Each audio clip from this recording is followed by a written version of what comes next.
Hello, welcome to our today's Decay, where we celebrate births and beginnings of everything important since the dawn of time. Today is February 10th? 9th? February 9th, all day. Okay. And on this day in 1901, James Murray was born. Yesterday, I kind of raced through everything, trying to get everything recorded and posted before midnight, so it was actually being posted on the day of, saving it for literally the very last minute. So I raced through my whole King Vidor spiel by just like name checking him and running along. And thankfully I get to talk about him today because King Vidor found James Murray, who was a Hollywood actor.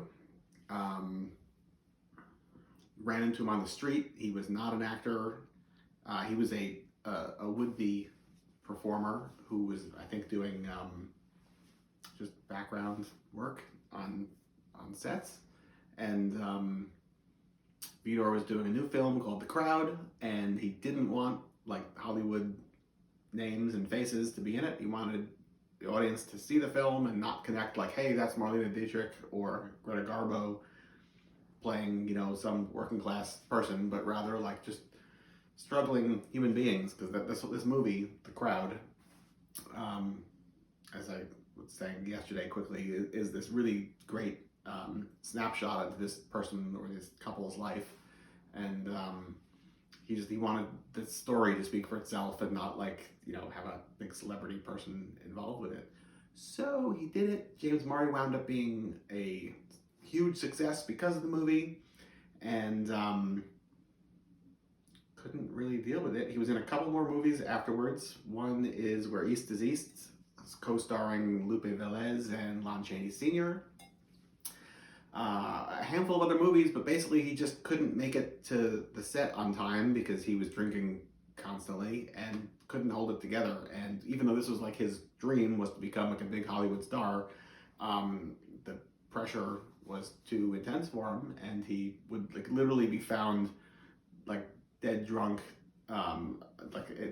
in the lot, like in the parking lot or something, in the studio, and they'd have to like wake him up and try to like sit him upright to pretend like he was able to function, and he couldn't. So he was out of Hollywood in about 1930, 31, I'd say was probably the end. The Crowd is like 27, 28. And then fast forward a couple of years, maybe 32, 33, and King Vidor is walking through Hollywood and sees a guy like begging for money, and lo and behold, it's none other than James Murray, who had traveled. He was originally from New York, and he like hopped rail cars to get west to Hollywood to try to fulfill his dream. Now he's destitute and begging for money on the streets of Hollywood, and King Vidor's like, what are you doing? You were fantastic in The Crowd. I can, let's, set you up again. We can fix this. I have a new movie coming out. I think maybe it's Our Daily Bread was the movie he's working on at this point, like 34-ish. It brings him in to get like to a restaurant, like right at where he finds him, and James Murray is like, I don't want your pity. I don't want your handouts. Just give me a drink and leave me alone. And stomps off, and King Vidor never sees him again. And then fast forward a couple more years, I want to say 37, 38-ish, and Vidor reads in the paper that James Murray's body was found washed up on the shores of Manhattan, I think on the west side or the east side, one of the two, one of the sides. And this is really striking because this is a scene from The Crowd that, is it art imitating life? Is it life imitating art? Did King Vidor have something to do with making this happen? Lots of noises going on here. Lots of noises. And it basically, it haunted him for the rest of his life. King Vidor wound up was a very accomplished film director, starting in the teens and going till I think 1980 or so. So there was like 70 years of King Vidor active filmmaking going on, which is wild to consider.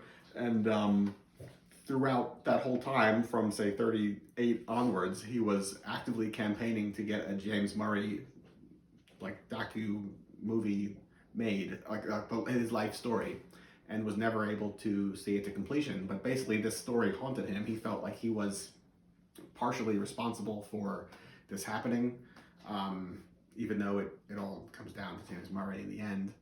And in Creep Theater in Coney Island, I have the shooting script that King Vidor was never able to actually was never actually able to produce, and we did a stage play version of that would have been made movie, and then screened the crowd, and not so bad, not so bad. So yeah, James Murray, 1901, and he's buried in one of those Queen cemeteries. I forget, the really big one, I think. I guess there's a couple of really big ones. Anyway, what else? 1928. Frank Frazetta was born, fantastic illustrator, painter, of course. And 1966, Peter Von Erickson of Von Erickson Laboratories and Skull Microphone LLC Inc., born today, 66. So happy birthday, Pete. And the Memphis Morticians, of course. So if you don't have a Skull Microphone yet, go buy a Skull Microphone. They don't take up that much room. There you go. That's it. Till tomorrow. Goodbye.